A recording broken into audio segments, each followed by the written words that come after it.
बिस्मिल्लाहिर्रहमानिर्रहीम।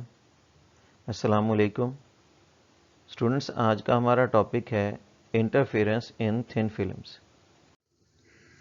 इंटरफेरेंस इन thin film में सबसे पहले हम लोग थिन फिल्म की डेफिनेशन करेंगे और थिन फिल्म की डेफिनेशन ये है, a thin film is a transparent medium. कि थिन फिल्म यानी पतली तह एक ट्रांसपेरेंट मीडियम होता है whose thickness is comparable with the wavelength of light। यानी थिन फिल्म एक ट्रांसपेरेंट मीडियम होगा लेकिन उसकी जो थिकनेस होगी वो लाइट की वेवलेंथ के साथ कंपेरेबल होगी। मतलब थिन फिल्म जैसे कि पतली तहें जो सोप बबल्स की भी हो सकती है, ऑयल फिल्म की भी हो सकती है, ये ट्रांसपेरेंट मीडियम होते हैं लेकिन इनकी जो थिकनेस होती है थिन फिल्म्स की वो लाइट की वेवलेंथ के साथ कंपेरेबल होती है। फर्स्ट ऑफ ऑल आपको ये बता दूं कि जो ट्रांसपेरेंट मीडियम होते हैं ये ऐसे मीडियम्स होते हैं जिनमें से लाइट पास ऑन कर जाती है। जैसे लाइट के पैसेज के पॉइंट ऑफ व्यू से हम आम तौर पर मीडियम्स जो हैं उनको तीन कैटेगरीज में डिवाइड करते हैं। जिनमें ऑल लाइट पास थ्रू करती है उनको हम ट्रांसपेरेंट मीडियम्स कहते हैं, और जिनमें से कुछ लाइट पास थ्रू करती है उनको हम सेमी ट्रांसपेरेंट या ट्रांसल्यूसेंट मीडियम्स कहते हैं, और जिनमें से लाइट पास ऑन नहीं करती उनको हम अपेक मीडियम्स कहते हैं। तो जो हमारी थिन फिल्म होगी वो ऑयल फिल्म हो या सोप बबल हो वो ट्रांसपेरेंट मीडियम होगा, और उसकी जो थिकनेस होगी मतलब जो उसकी मोटाई होगी वो लाइट की वेवलेंथ के साथ कंपेरेबल होगी। जिस तरह से आप नीचे ये फिगर में देख सकते हैं, ये हमारे पास एयर है, ऑयल और ये वाटर है नीचे। ये जो ऑयल की बारीक सी तह बना रखी है हमने वाटर के ऊपर, ये थिन फिल्म है, ऑयल की थिन फिल्म है। लेकिन इसमें कंडीशन सिर्फ यही है कि इसकी जो थिकनेस होगी, इसकी जो मोटाई होगी वो लाइट की वेवलेंथ के साथ कंपेरेबल होगी। तो thin film is a transparent medium. कि थिन फिल्म एक ट्रांसपेरेंट मीडियम होता है, मतलब शफाफ मीडियम होता है, हुज थिकनेस और इसकी जो मोटाई होती है comparable with the wavelength of light, वो लाइट की वेवलेंथ के साथ कंपेरेबल होती है। अब चूंकि हम लोग पढ़ने जा रहे हैं इंटरफेरेंस इन थिन फिल्म्स, तो जो हमें ब्रिलियंट ब्यूटीफुल कलर नजर आते हैं सोप बबल्स के अंदर या oil film on the surface of water, these are due to interference of light. ये लाइट की इंटरफेरेंस की वजह से होता है। यानी ऑयल फिल्म या सोप बबल के अंदर जब लाइट इंटरफेरेंस करती है तो उस वक्त हमें ब्यूटीफुल और ब्राइट कलर्स नजर आते हैं। सो बच्चों, अगर आप लोगों से ये पूछा जाए कि थिन फिल्म की डेफिनेशन क्या है, तो थिन फिल्म की डेफिनेशन आप लोग यहां तक लिखेंगे। यानी आप ये हिस्सा लिखेंगे कि thin film is a transparent medium. कि थिन फिल्म ट्रांसपेरेंट मीडियम है whose thickness is comparable with the wavelength of light. कि जिसकी जो थिकनेस है वो लाइट की वेवलेंथ के साथ कंपेरेबल है। और साथ इंटरफेरेंस इन थिन फिल्म की एग्जांपल भी दें कि ब्रिलियंट एंड ब्यूटीफुल कलर्स जो हमें नजर आते हैं सोप बबल्स के अंदर या oil film floating on the water surface जो है, they are due to interference of light. बाकी हम लोग नेक्स्ट इसको क्लैरिफाई करेंगे कि इसमें लाइट दो सरफेसेस जो है एयर फिल्म की दो सरफेसेस से रिफ्लेक्ट करेगी जिससे हमें ये कलर्स जो हैं वो नजर आते हैं। तो अब हम डिस्कस करेंगे इंटरफेरेंस इन thin films. Consider thin film और रिफ्रैक्टिंग मीडियम। तो सपोज कर लें, फर्ज कर लें कि हमारे पास ये एक थिन फिल्म है रिफ्रैक्टिंग मीडियम की, यानी ऐसा मीडियम है जिसमें लाइट जो है पास कर सकेगी, गो थ्रू कर सकेगी। जिस तरह से हमने ऑयल की एक थिन फिल्म ले रखी है जो वाटर सरफेस के ऊपर मौजूद है, तो ये हमारे पास एक थिन फिल्म है रिफ्रैक्टिंग मीडियम की। A beam A B monochromatic light of wavelength lambda incident on its upper surface. तो अब एक मोनोक्रोमेटिक लाइट यानी सिंगल वेवलेंथ की लाइट जिसको हमने ए बी से डिनोट कर रखा है, तो ये मोनोक्रोमेटिक लाइट जिसकी वेवलेंथ लैम्डा है, जिसको हमने ए बी से लिखा है, वो इस थिन फिल्म की अपर सरफेस पे आके स्ट्राइक कर रही है, इंसिडेंट कर रही है। It is partly reflected along BC. तो कुछ हिस्सा इसका बीसी की डायरेक्शन में रिफ्लेक्ट कर गया है, जैसा कि आप देख सकते हैं। तो ये इंसिडेंट बीम है ए बी, कुछ हिस्सा है तो इसका पॉइंट बी से रिफ्लेक्ट कर गया और किस डायरेक्शन में रिफ्लेक्ट कर गया है, BC की डायरेक्शन में, और कुछ हिस्सा पार्टली रिफ्रैक्ट भी कर गया है into the medium along BD। तो कुछ हिस्सा आप देख सकते हैं, ये इसका कुछ हिस्सा तो रिफ्लेक्ट कर गया ना BC की डायरेक्शन में, और कुछ हिस्सा इसका रिफ्रैक्ट कर रहा है, और रिफ्रैक्ट करके नेक्स्ट मीडियम में जा रहा है, जिसको हमने उस पार्ट को लिखा हुआ है BD से। And at point D again partly reflected. ये जो रिफ्रैक्टेड पार्ट है BD, ये पॉइंट D पर जाके, यानी वाटर की अपर सरफेस से जाके फिर रिफ्लेक्ट करेगा, और रिफ्लेक्ट करके in the direction of DE, और रिफ्लेक्ट कर रहा है in the direction of DE की डायरेक्शन में रिफ्लेक्ट कर रहा है। And then at point E refracted along EF, और EF की डायरेक्शन में रिफ्रैक्ट कर जाता है, यानी अगेन फिर ऑयल से एयर में जाता है एक से दूसरे मीडियम में, तो ये रिफ्रैक्शन है। या हम कह सकते हैं कि पॉइंट D से वो रिफ्लेक्ट किया और EF की डायरेक्शन में इमर्ज कर गया है, एज शोन फिगर, जैसा कि हमें ये सारी बात शक्ल में नजर आ रही। These two beams BC and EF, अब ये जो दो बीम्स हैं, यानी मोनोक्रोमेटिक लाइट थी जिसकी वेवलेंथ लैम्डा थी, कुछ पार्ट उसका पॉइंट B से रिफ्लेक्ट कर गया BC की डायरेक्शन में, कुछ हिस्सा रिफ्रैक्ट कर गया, जो रिफ्रैक्ट किया वो पॉइंट D से अगेन रिफ्लेक्ट करता है और EF की डायरेक्शन में इमर्ज कर जाता है। अब एक बीम से दो पार्ट्स बन चुके हैं, एक BC और दूसरा हमारे पास है EF। तो ये जो दोनों बीम्स हैं BC and EF, being a part of same primary beam, तो ये दोनों जो हैं BC और EF, चूंकि ये दोनों सेम प्राइमरी बीम के हिस्से हैं, सेम बीम के हिस्से हैं, तो लिहाजा दे आर फेज कोहेरेंस।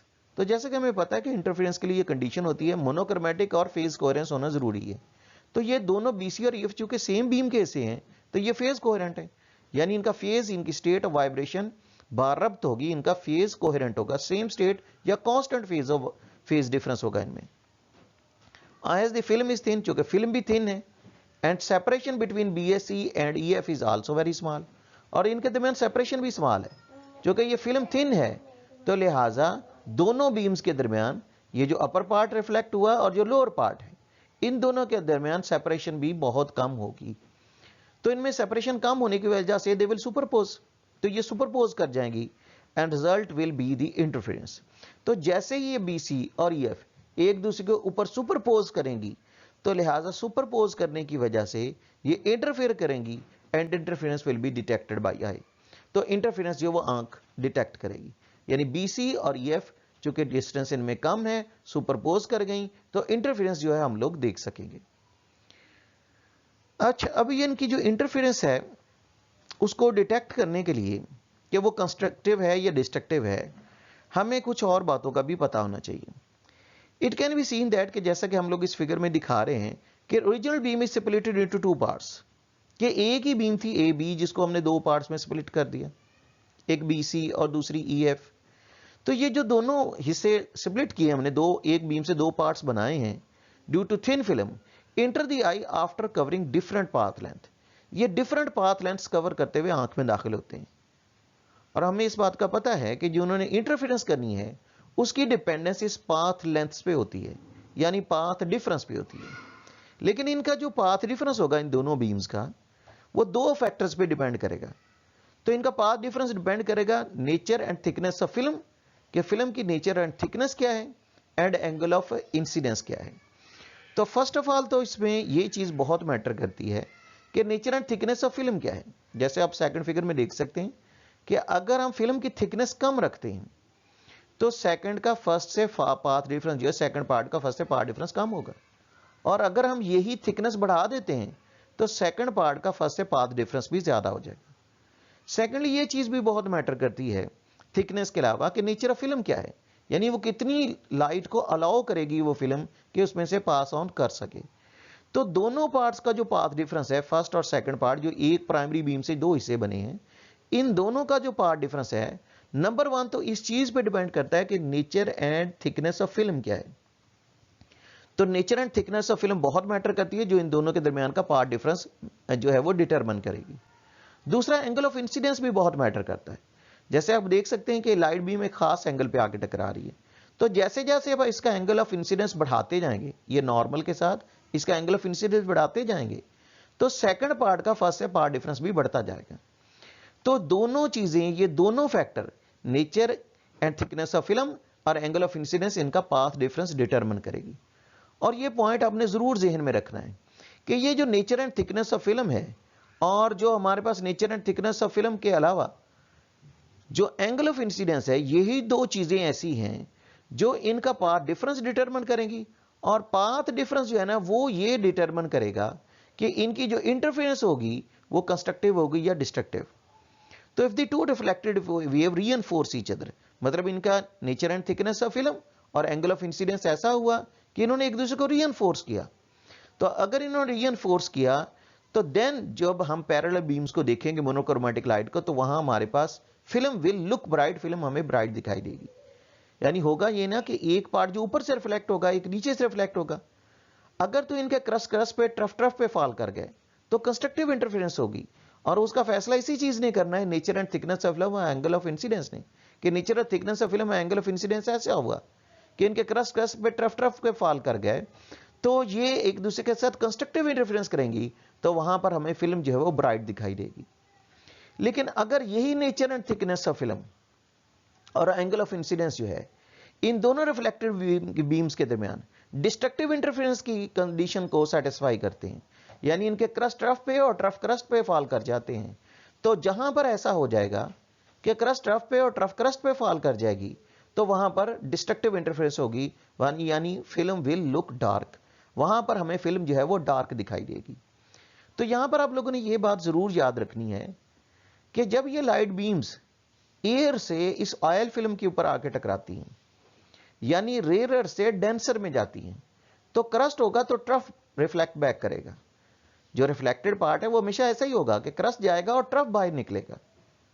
लेकिन जो नीचे से बीम हमारे पास जो रिफ्लेक्ट करती है और अगेन इमर्ज करती है ईएफ की डायरेक्शन में, वो डिफरेंट हो सकती है। और उसका जो डिफरेंट होना है वो इसी चीज पे डिपेंड करता है, nature and thickness of film and angle of incidence. तो nature and thickness of film और एंगल ऑफ इंसिडेंस अगर तो कंस्ट्रक्टिव इंटरफेरेंस की कंडीशन सेटिस्फाई करेंगे, यानी कि क्रस्ट ट्रफ पे फॉल करेगा तो वहां से हमें फिल्म ब्राइट दिखाई देगी। और अगर nature and thickness of film और एंगल ऑफ इंसिडेंस ने डिस्ट्रक्टिव इंटरफेरेंस की कंडीशन को सेटिस्फाई कर दिया, यानी क्रस्ट ट्रफ पे फॉल कर दिया, तो वहां पर हमें फिल्म जो है वो डार्क दिखाई देगी। तो यानी यहां पर जो इंटरफेरेंस हो रही है थिन फिल्म के अंदर मोनोक्रोमेटिक लाइट की वजह से, यहां पर हमें कलर्स दिखाई नहीं दे रहे बल्कि ब्राइट एंड डार्क बैंड जो है वो दिखाई दे रहे। फाइनली अब हम इसके लास्ट पार्ट की तरफ आते हैं। ये बड़ा इंपॉर्टेंट पार्ट है, इसको जरूर आपने प्रिपेयर करना है कि अगर वाइट लाइट इंसिडेंट करती है एक थिन फिल्म के ऊपर जिसकी irregular thickness and at all possible angle, और रूटीन में ऐसा ही हो रहा होता है कि जब हम सोप को मिक्स करते हैं या सर्फ को मिक्स करते हैं पानी के अंदर, तो एक्चुअली जो हमारी थिन फिल्म होती है वो इरेगुलर थिकनेस की होती है और ऑल पॉसिबल एंगल्स पर वाइट लाइट आके इंसिडेंट कर रही होती है। और तब हमें वाइट लाइट की इंटरफेरेंस की वजह से इस तरह डिफरेंट कलर्स नजर आते हैं जो आपको साइड फिगर में नजर आ रहे हैं। लेकिन इसको समझने के लिए we should consider the interference pattern of each spectral colour separately. हमें हर स्पेक्ट्रल कलर की इंटरफेरेंस को अलग अलग कंसिडर करना होगा। लेकिन यहां पर यह देखना होगा कि ये जो व्हाइट लाइट की इंटरफेरेंस है जो सोप बबल्स में हो रही होती है, इसमें हमें तमाम कलर्स नजर नहीं आते, because it is quite possible, ये बिल्कुल मुमकिन होता है कि certain place on the thin film की किसी जगह पर nature and thickness of film and angle of incidence of light जो है सेटिस्फाई कर दें डिस्ट्रक्टिव इंटरफेरेंस। यानी जब व्हाइट लाइट आके इंसिडेंट करेगी वो सोप बबल्स के अपर एंड लोअर साइड से रिफ्लेक्ट होगी, लेकिन जिस कलर के लिए डिस्ट्रक्टिव इंटरफेरेंस हो गई वो कंसिस्टेंट कलर मिस होगा, वो कलर हमें नजर नहीं आएगा। जिस तरह आप ये सेकंड फिगर में देखें कि थिकनेस ऑफ बबल जो है हमने बढ़ा दी है, कुछ लाइट अपर साइड और कुछ लोअर साइड से रिफ्लेक्ट हुई है, लेकिन यहां क्रस्ट ट्रफ और ट्रफ क्रस्ट के सामने आ रहे हैं, डिस्ट्रक्टिव इंटरफेरेंस हो रही है। तो जिस कलर के लिए डिस्ट्रक्टिव इंटरफेरेंस की कंडीशन सेटिस्फाई हो जाएगी वो कंसिस्टेंट कलर मिस होगा। लेकिन जिन कलर्स के लिए, जिस तरह ये थिन पार्ट ऑफ बबल से कंस्ट्रक्टिव इंटरफेरेंस की कंडीशन सेटिस्फाई हो रही है, तो जिसके लिए कंस्ट्रक्टिव इंटरफेरेंस की कंडीशन होगी वो कलर हमें नजर आएंगे और ब्राइट फॉर्म में नजर आएंगे।